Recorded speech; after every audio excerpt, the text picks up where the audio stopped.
નમસ્કાર મિત્રો, આ આપણો સમય, કામ અને મહેનતાણુંનો ત્રીજો ભાગ છે. પહેલા અને બીજા ભાગમાં આપણે સાંકળના નિયમ, અપૂર્ણાંક અને લસા આધારિત દાખલા જોયા હતા. હવે આ ભાગમાં આપણે સરેરાશ વેતન, કાર્યક્ષમતા અને સમયના ગુણોત્તર આધારિત એડવાન્સ લેવલના પ્રશ્નો જોઈશું, જે આવનારી પરીક્ષામાં પૂછાઈ શકે છે. તો વિડીયોને અવશ્ય લાઇક કરી દેજો અને ચેનલ સબસ્ક્રાઇબ કરી નાખજો. દાખલાની રકમ ડિસ્ક્રિપ્શનમાં આપી છે. તમે પહેલા ટ્રાય કરો અને તમારો જવાબ કોમેન્ટ કરો. તો ચાલો શરૂ કરીએ.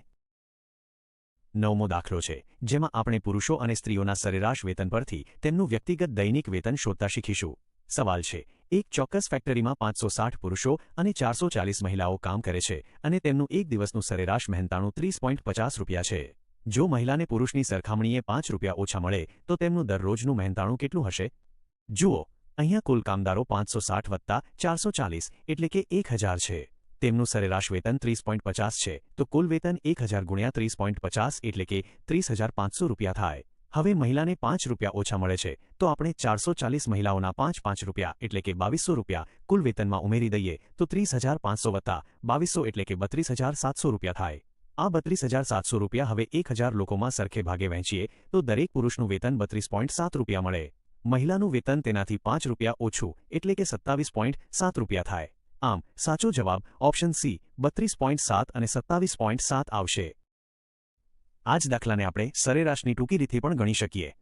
જુઓ, કુલ 1000 લોકોમાં 560 પુરુષો છે. પુરુષોને મહિલાઓ કરતાં 5 રૂપિયા વધારે મળે છે, એટલે 560 ગુણ્યા 5 કરીએ તો કુલ 2800 રૂપિયા વધારે થાય. હવે આ 2800 રૂપિયાને 1000 લોકોમાં સરખે ભાગે વહેંચીએ તો સરેરાશમાં 2.8 રૂપિયાનો વધારો થાય. આપણી પાસે કુલ સરેરાશ 30.50 રૂપિયા છે.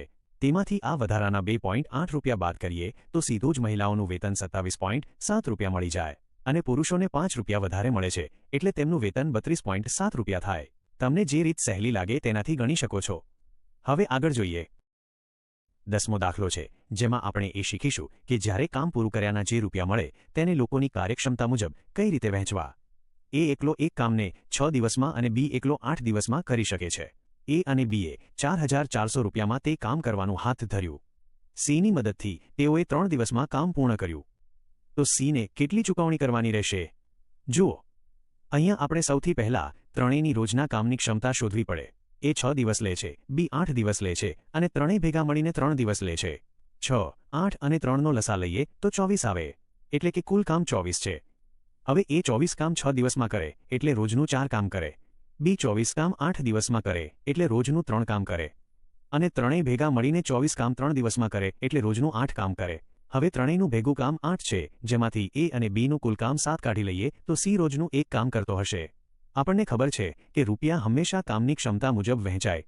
ત્રણેયની કુલ ક્ષમતા 8 છે અને તેના કુલ 4400 રૂપિયા મળે છે. 8ના 550 ગણા કરીએ તો 4400 આવે.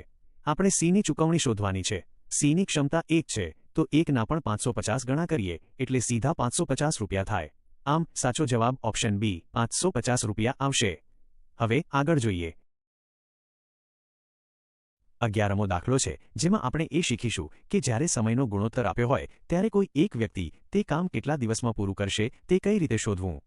એ દ્વારા કામના ભાગને સમાન કરવામાં જે સમય લાગે છે તે બી દ્વારા લેવામાં આવેલા સમય કરતાં બમણો અને સી દ્વારા લેવાયેલા સમય કરતાં 3 ગણો છે. જો તે ત્રણેય એકસાથે કામ કરે તો તેમને સમગ્ર કાર્ય પૂર્ણ કરવામાં 4 દિવસનો સમય લાગે છે. તો એકલો બી કેટલા દિવસમાં કામ પૂર્ણ કરી શકે છે? જુઓ, અહીંયા આપણને સમયનો ગુણોત્તર આપ્યો છે, તો ગણતરી સરળ બનાવવા માટે આપણે તેને કામ કરવાની ઝડપ એટલે કે ક્ષમતામાં ફેરવીશું. ધારી લો કે એ રોજનું એક કામ કરે છે. હવે એને બી કરતાં બમણો સમય લાગે છે. એનો અર્થ એ થયો કે બી એના કરતાં બમણી ઝડપે કામ કરે છે, એટલે કે બી રોજનું 2 કામ કરે. એ જ રીતે એને સી કરતાં 3 ગણો સમય લાગે છે, એટલે સી એના કરતાં 3 ગણી ઝડપે એટલે કે રોજનું 3 કામ કરે છે. હવે જો આ ત્રણેય ભેગા મળીને કામ કરે તો રોજનું 1 વત્તા 2 વત્તા 3 એટલે કે કુલ 6 કામ થાય. ત્રણેયને આખું કામ પૂરું કરતા 4 દિવસ લાગે છે, તો કુલ કામ 6 ગુણ્યા 4 એટલે કે 24 થશે. આપણે બી એકલો કેટલા દિવસ લેશે તે શોધવાનું છે. બી રોજનું 2 કામ કરે છે અને કુલ કામ 24 છે, તો 24 ભાગ્યા 2 કરીએ એટલે 12 દિવસ જવાબ આવે. આમ સાચો જવાબ ઓપ્શન ડી 12 દિવસ આવશે. હવે આગળ જોઈએ. 12મો દાખલો છે, જેમાં આપણે એ શીખીશું કે જ્યારે અલગ અલગ વ્યક્તિઓની કામ કરવાની ઝડપનો ગુણોત્તર આપ્યો હોય ત્યારે કોઈ એક વ્યક્તિ એકલો તે કામ કેટલા દિવસમાં પૂરું કરશે તે કઈ રીતે શોધવું. 4 માળીઓ એ, બી, સી અને ડી સાથે મળીને કામ કરીને એક લેન્ડસ્કેપિંગ પ્રોજેક્ટને 6 દિવસમાં પૂર્ણ કરી શકે છે. માળી એ માળી ડી કરતાં 3 ગણી ઝડપથી કામ કરે છે, માળી બી માળી ડી કરતાં બમણી ઝડપે કામ કરે છે, અને માળી સી માળી ડીની ઝડપ જેટલી ઝડપથી કામ કરે છે. જો તેઓ બધા અચળ દરે કામ કરે તો એકલા માળી એને પ્રોજેક્ટ પૂર્ણ કરવામાં કેટલા દિવસો લાગશે? જુઓ, અહીંયા આપણે બધાની કાર્યક્ષમતા એટલે કે ઝડપને માળી ડીની સાપેક્ષમાં ધારીશું. ધારી લો કે માળી ડી રોજનું એક કામ કરે છે, તો માળી સી પણ રોજનું એક કામ કરશે કારણ કે તેની ઝડપ ડી જેટલી જ છે. માળી બીની ઝડપ ડી કરતાં બમણી છે એટલે તે રોજનું 2 કામ કરશે, અને માળી એની ઝડપ ડી કરતાં 3 ગણી છે એટલે તે રોજનું 3 કામ કરશે. હવે જો આ ચારેય ભેગા મળીને કામ કરે તો રોજનું 3 + 2 + 1 + 1 એટલે કે કુલ 7 કામ થાય. તેઓ ચારેય ભેગા મળીને 6 દિવસમાં કામ પૂરું કરે છે તો કુલ કામ 7 × 6 એટલે કે 42 થશે. આપણે માળી એ એકલો કેટલા દિવસ લેશે તે શોધવાનું છે. માળી એ રોજનું 3 કામ કરે છે અને કુલ કામ 42 છે, તો 42 / 3 કરીએ એટલે 14 દિવસ જવાબ આવે. આમ સાચો જવાબ ઓપ્શન બી 14 આવશે. તો મિત્રો, આ હતા સમય, કાર્ય અને મહેનતાણાના દાખલા. હવે પછીના ભાગમાં આપણે આનાથી પણ વધારે એડવાન્સ લેવલના દાખલા જોઈશું જે દર વખતે પરીક્ષામાં પૂછાય જ છે.